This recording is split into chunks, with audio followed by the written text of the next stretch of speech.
नाजरीन, DNN news के साथ मैं हूँ हानिया मरियम। अब रुक करते हैं हेडलाइंस की तरफ। खबर शामिल करते हैं सियालकोट से। अहम इत्तला बराए अवाम। डिप्टी कमिश्नर सियालकोट सबा असगर का शहरियों के नाम पैगाम।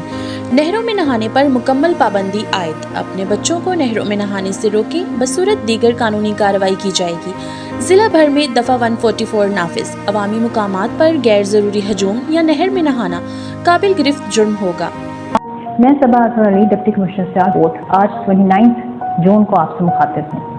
आपसे मेरी ये रिक्वेस्ट है कि खुदारा अपने बच्चों को और अपने इर्द गिर्द के लोगों को नहरों में छलांगे लगाने और स्विमिंग करने से रोकें। गवर्नमेंट ने इसके लिए सेक्शन 144 लगा दी है और हमने जिसको देखा नहरों में छलांगे लगाते स्विमिंग करते, हमने उसको अरेस्ट कर लेना है। इसी पर्पज़ के लिए आज हमने 5 डिफरेंट लोकेशंस पर ये कैंप्स लगा दिए गए हैं, जिसमें रेस्क्यू है, जिसमें पुलिस होगी, जिसमें हमारा अमला शामिल होगा। आप लोगों से रिक्वेस्ट है कि ये छलांगे लगाना, ये स्विमिंग करना बंद कर दें। Thank you so much.